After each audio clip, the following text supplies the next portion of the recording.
Hey, what's up, Otaku Mike here. Let's talk about Gehenna Naked Aggression, issue number 1. Warning, there will be spoilers and nobody gets naked in this issue. So we basically hit the ground running with issue 1, literally because Gehenna and this young boy are being chased by these armed gunmen. Originally, she went to this place of residence to kill a specific person, but she ended up actually performing a kidnapping.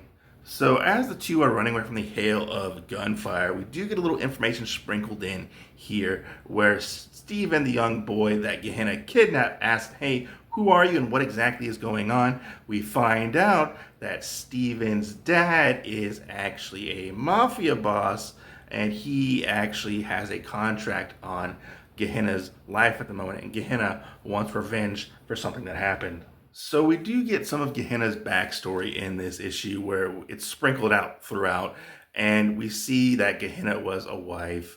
She had a husband and a newborn child. We find out that they seem to live somewhat of a simple life, and Gehenna's husband, Nathan, actually takes a job as a security guard. While at this job, he ends up roughing up some people at a nightclub who happen to have connections and were a little bit irritated with what Nathan actually did, and they end up getting back to other people within the organization, and they put a hit out on Nathan, unfortunately killing him, leaving Gehenna all by herself and ready for revenge. So let's take a look at the internal artwork for this issue.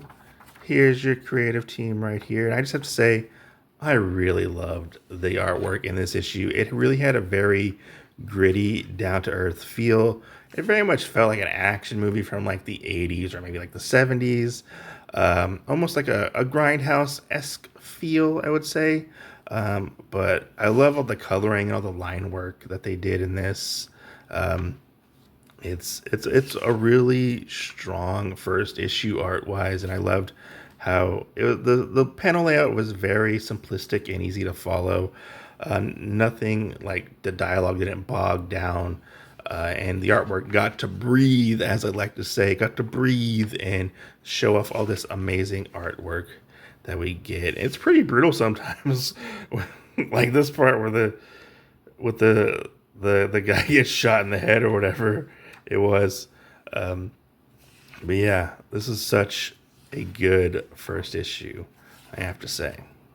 So I just have to say I thoroughly enjoyed this first issue. It was a lot of fun.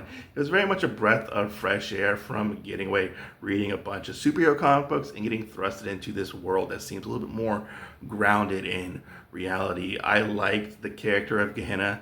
She seemed like a fun character. She wasn't very annoying. She actually had somewhat of a personality. She wasn't all grim and gritty like Frank Castle. She seemed very much like an ordinary person who gets thrusted into this unordinary situation, which I was here for.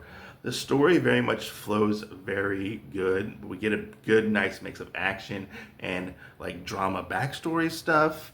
I'm interested to see where this is going to go with the story of Gehenna and Steven and how far they're going to take this, because this issue does get pretty violent at times, and I'm curious to see how far they're going to push that moving forward. But this was a very fun read. I actually ended up seeing a video from the Comic Patrol YouTube channel. He reviewed this, and I was like, oh man, that sounds like a lot of fun. I think I'll check it out. So props to Comic Patrol for recommending me this new limited series that I'm probably going to end up enjoying in the future, because I really enjoyed this first issue. Go check out his channel. I'll leave a link down below. But I'd love to hear your thoughts. Are you checking this out? Are you reading it? Let me know. I'm Otaku Mike. I'll catch you guys on the next video. Peace out.